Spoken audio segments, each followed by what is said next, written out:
What if I told you that the greatest rescue mission in ancient history was handed to someone who was hiding?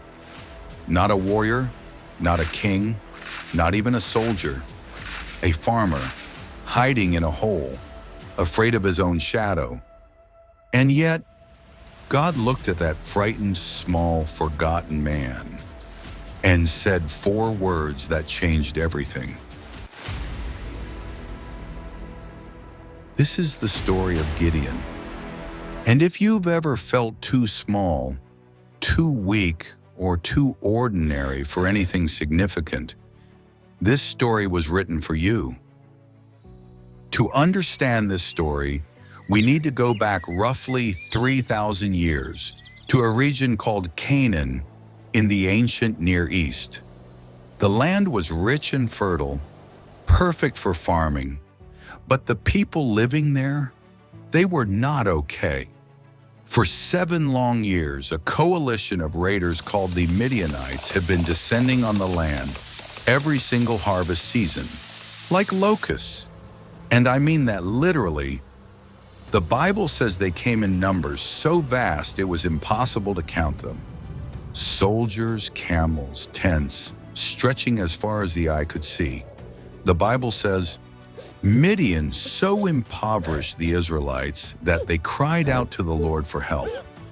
Judges 6:6, they didn't just raid, they took everything, every crop, every animal, every scrap of food, and they did it year after year after year until the people of Israel were living in caves and mountain hideouts, just trying to survive.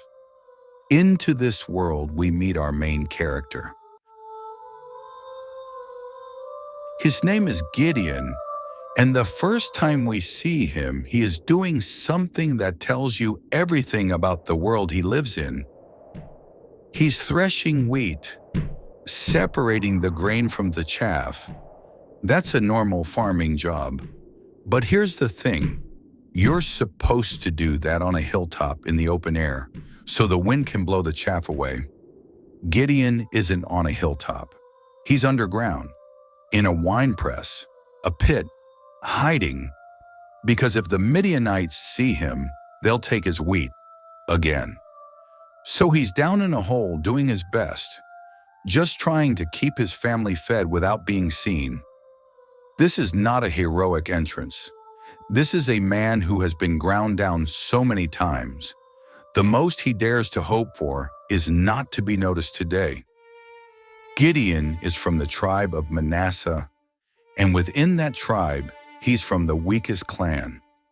And within that clan, he describes himself as the least significant member of his own family. He is, by every measure that his society used, a nobody. The Bible says, "My clan is the weakest in Manasseh, and I am the least in my family." Judges 6:15. Sound familiar?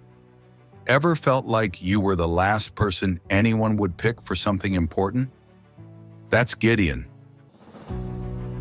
And then something extraordinary happens. While Gideon is down in that pit, quietly trying not to be noticed, God shows up. The Bible describes an angel of the Lord sitting beneath a great tree nearby. And this angel looks at Gideon, hiding, afraid, covered in wheat dust, and says the most unexpected thing imaginable. "The Lord is with you, mighty warrior." Judges 6:12, mighty warrior. The man hiding in a hole. Mighty warrior. God didn't call Gideon what he was. God called him what he was about to become. Gideon doesn't just say yes and pick up a sword. If you're expecting a superhero moment, you're watching the wrong story. Gideon pushes back. Hard. The Bible says, "Pardon me, my Lord, but if the Lord is with us, why has all this happened to us?" Judges 6:13. That is not the response of a man full of faith. That is the response of a man full of real, honest human pain. He's basically saying, If God is so great, where has he been for the last 7 years while we've been living in caves? And God doesn't get angry at the question. God doesn't shut him down. Instead, he simply says, "Go, I will be with you." Still not convinced, Gideon asked for a sign. God gives it. Fire erupts from a rock and consumes his offering. Gideon is terrified. God says, "Peace, do not be afraid." And so, trembling, doubting, asking questions the whole way, Gideon takes his first step. His very first act of obedience, tearing down the Baal idol his own father kept in their backyard. He does it at night because he's scared of what people will say. The Bible doesn't judge him for that. It just says he did it, afraid, but he did it. That's the thing about courage in this story. It never looks like the absence of fear. It looks like doing the right thing while the fear is still there. Word spread. A huge enemy army, 135,000 soldiers, assembles in the valley. And Gideon blows a trumpet and calls for volunteers. 32,000 men answer. That's still outnumbered roughly 4-1. But God says something that must have made Gideon's stomach drop. "You have too many men. I cannot deliver Midian into their hands, or Israel would boast against me. My own strength has saved me." Judges 7:2.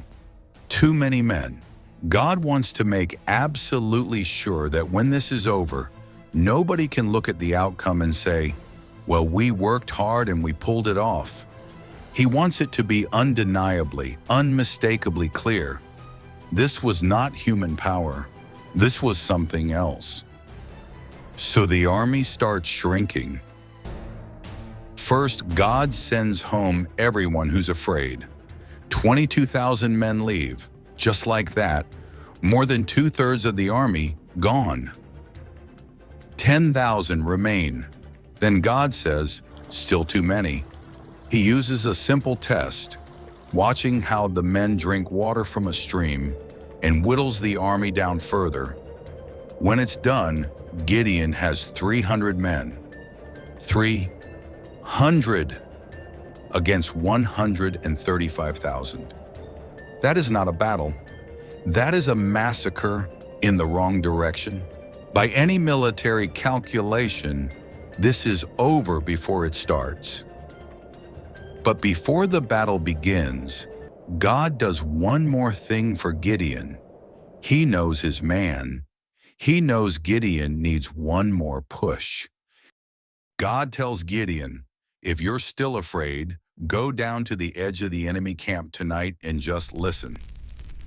So Gideon does. He slips down to the outer edge of this enormous camp, one servant beside him, and he overhears 2 enemy soldiers talking. One of them is describing a dream he had. In the dream, a loaf of barley bread came tumbling into the camp and flattened a tent. And his friend says, "That can only mean one thing. God has given us into the hands of Gideon." The enemy is already afraid of Gideon, the man who was hiding in a pit. When Gideon heard the dream and its interpretation, he bowed down and worshipped.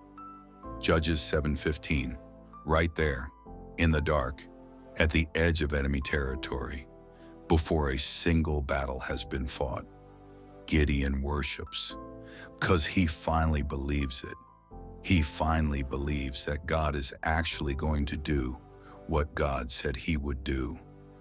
And then he goes back to his 300 men and says, "It's time." Here's the plan. Each of Gideon's 300 men gets a trumpet and a clay jar. Inside each jar, a burning torch. They divide into 3 groups and surround the enemy camp. Then, at midnight, at Gideon's signal, they all do the same thing at exactly the same moment. They blow the trumpets. They smash the jars. The torches blaze up, 300 fires erupting from 3 directions in pitch darkness, and they shout, "A sword for the Lord and for Gideon." Judges 7:20. The camp explodes into chaos. 135,000 soldiers, woken from deep sleep in total darkness, hearing what sounds like thousands of trumpets coming from every direction, seeing fire everywhere. They panic. They turn on each other. The whole coalition falls apart from the inside. Gideon's 300 men never drew a sword in that battle. They blew a horn. They broke a jar. They held a torch. And God did the rest. The Midianite coalition was broken that night after 7 years of terror, of hiding, of living in caves and watching everything they worked for be stripped away. The people were free. The land rested for 40 years. And Gideon, the farmer who started in a pit, is remembered to this day as one of the great deliverers of his people. But here's what I want you to sit with. The victory at Jezreel was won with 300 people, 0 swords in the decisive moment, clay jars, fire, and a trumpet. It was designed, deliberately designed, to be impossible by human math, because God wanted it to be undeniable. He wanted every person watching to know this wasn't about strength. This wasn't about numbers. This wasn't about the right person having the right resume. It was about a frightened man who kept saying yes when the next step felt too big, and a God who met him every time he did. Think about how this story begins. God doesn't go looking for the most qualified person in Israel. He finds Gideon in a hole in the ground and calls him mighty warrior, not because of what Gideon was, but because of what God was going to do through him. I will be with you. Judges 6:16. That's the whole promise. That's the whole strategy. Not you're going to figure this out. Not you're more capable than you think. Just, I will be with you. What Gideon needed wasn't more confidence. He didn't need a better battle plan or a bigger army. He needed to know he wasn't alone. And once he was certain of that, once he heard his own name spoken with fear in an enemy's dream, and understood that God had already gone before him, he bowed and then he moved.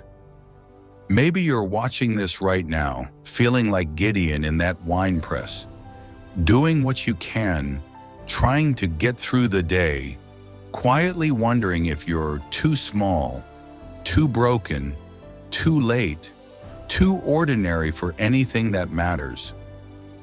The God of this story has a habit of walking straight past the impressive people and sitting down next to the one hiding in the pit and saying, I see you, and I'm not calling you by what you've been. I'm calling you by what I'm about to do through you. For the Lord does not look at the things people look at. People look at the outward appearance, but the Lord looks at the heart.